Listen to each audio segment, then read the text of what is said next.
Hi folks, so welcome back. So in this video I'm going to cover a company called Bikaji Foods. ठीक है. So क्या करता है Bikaji?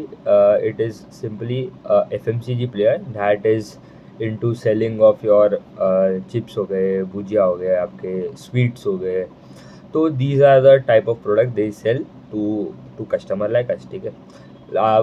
One of the competitor अगर देखो in the unlisted space that is Haldiram. ठीक है, उनका भी सिमिलर प्रोडक्ट मिक्स है. एथनिक स्नैक्स हो गए आपके, चिप्स हो गए आपके, वेस्टर्न स्नैक्स हो गए, स्वीट्स हो गए, ये सब टाइप के प्रोडक्ट सेल करता है. ठीक है, अभी ये स्टार्ट हुआ था बीकानेर से. ठीक है, and gradually they have expanded across India. ठीक है, ऑल्सो इनका अभी अगर नंबर्स आप देखोगे तो अभी ये स्पेस में करंटली अगर हम देखें तो 4-5 जो प्लेयर है मिड कैप स्पेस में स्पेसिफिकली देखो तो in the consumer segment that is Bectors foods हो गया एक, विच इज़ वो ब्रेड एंड बेकरी वाले सेगमेंट में केटर करता है, which is a direct competition to Britannia. फिर the another company is Bikaji नहीं, Gopal snacks and Pratap snacks. वो भी उनका एक गोपाल स्नैक्स का तो ब्रांड गोपाल करके जो है वो वहाँ से बेचता है. एंड प्रताप स्नैक का इज़ डायमंड करके एक ब्रांड है. ठीक है, डायमंड के चिप्स आते हैं, उनका पैक ब्रांडिंग करता है वहाँ से. तो ये जो 3-4 जो कंपटीशन है यहाँ पे प्रॉब्लम क्या हो रहा है, सबका ग्रोथ चला गया है. जो उनका पहले ग्रोथ आता था 20% के आसपास, वो अभी सिंगल डिजिट के आसपास आ गया. ठीक है, 5-6% का ही ग्रोथ आ गया है सबका. स्पेसिफिकली देखो तो वेक्टर का जो 20% ग्रो कर रहा था, it has now slow down to 7%, 8% के आसपास. एंड ये Gopal snacks and Pratap snacks का तो नंबर पहले से भी खराब आ रहे थे, अभी भी खराब ही है.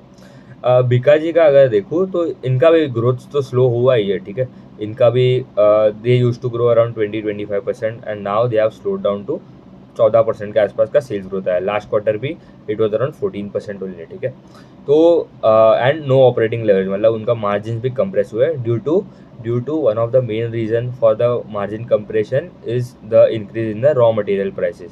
रॉ मटेरियल क्या हो गया इसमें, पाम ऑयल हो गया, पोटैटो हो गया, मैदा का प्राइस हो गया, ये सब के प्राइजेस जो है that has increase significantly in last 2-3 quarter में.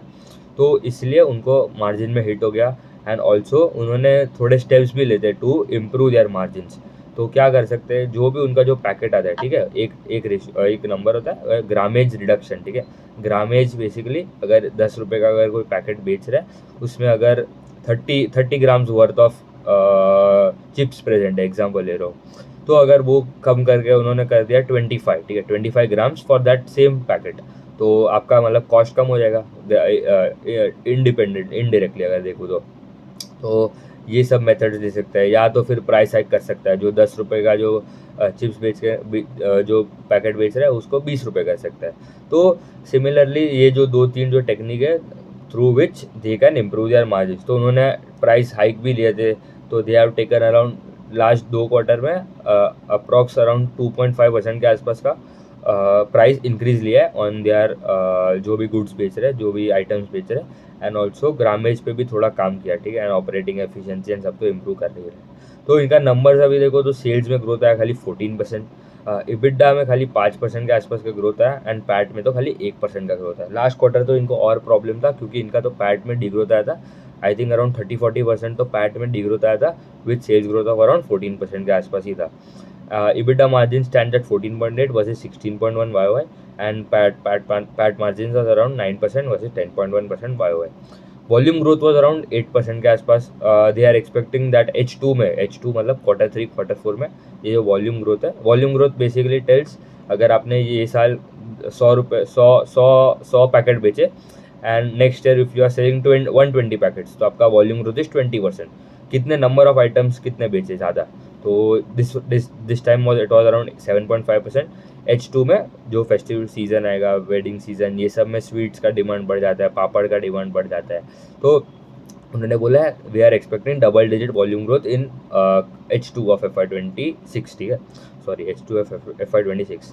उनका करंटली देखूँ तो उनका डायरेक्ट रीच मतलब जो उनके आउटलेट्स है दैट इज़ अराउंड 3.26 लाख के आसपास उनके आउटलेट्स है. Last year YOY it was around 2.72 lakh के आसपास, तो अराउंड 50,000 एडिशन हुए YOY देखो तो. एंड ये quarter specifically comparing to last quarter around 15,000 new outlets they have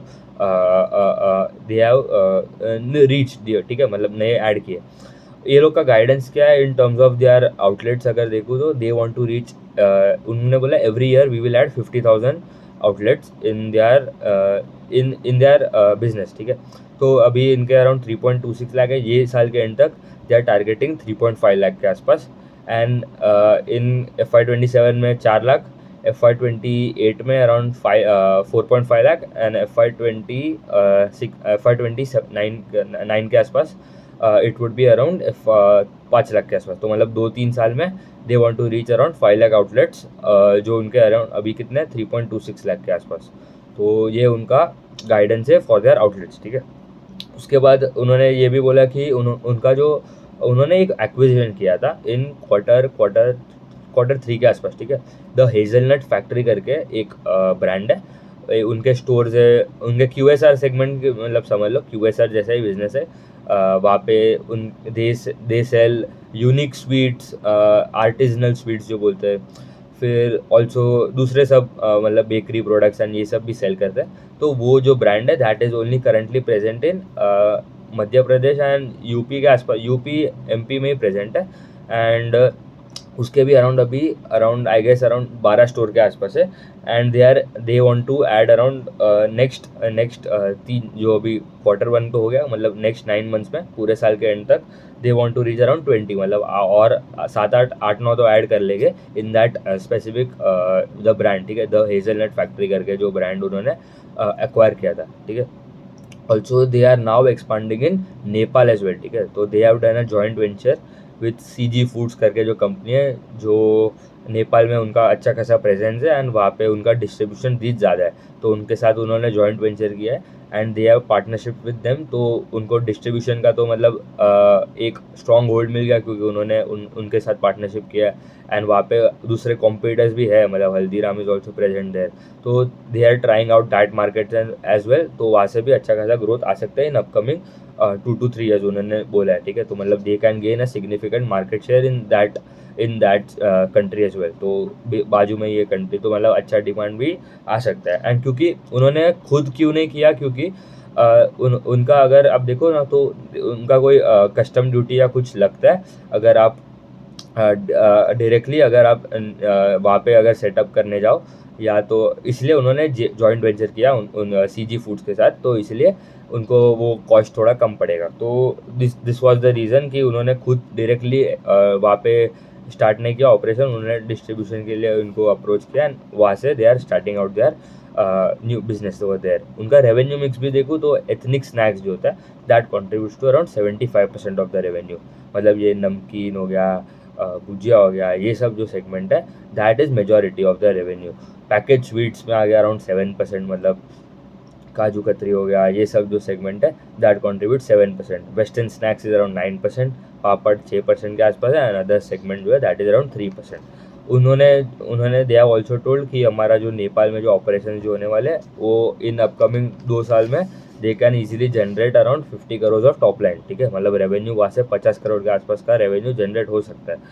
and also उनका अगर गाइडेंस तो एज सच कुछ है नहीं in terms of top line उन्हें, but I expect them to easily grow at around 20% के आसपास से। वो पहले ग्रोथ आता ही था, ठीक है। 20-25% इनका ग्रोथ आता था, बेक्टर का भी ग्रोथ आता था 20-25%।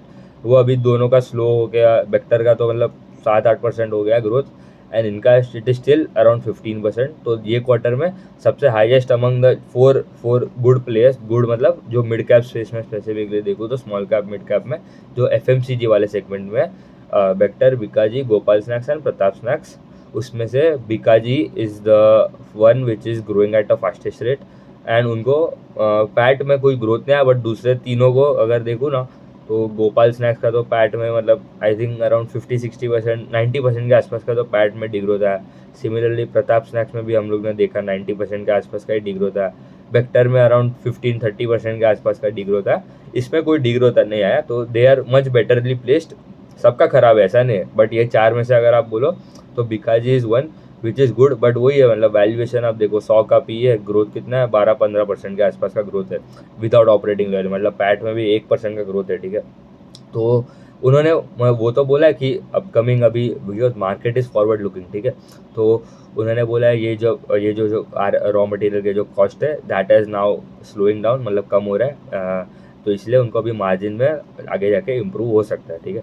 उनका अगर देखूँ ना तो ग्रॉस मार्जिन का उनका गाइडेंस है टू बी अराउंड 30-32%, ठीक है, on their stand alone basis. तो उन्होंने वो भी बोला, तो मतलब 32-33% के आसपास का ग्रॉस मार्जिन हो सकता है ये पूरे साल में गोइंग अहेड। तो मतलब if the raw material price is stabilize and also come down gradually as well, क्योंकि अभी लास्ट 1-2 साल में बहुत प्रॉब्लम्स हो गए इन द, आप देखो नंबर्स भी मतलब बहुत ख़राब आ रहे थे ग्रेजुअली फ्रॉम Q3 के आसपास से।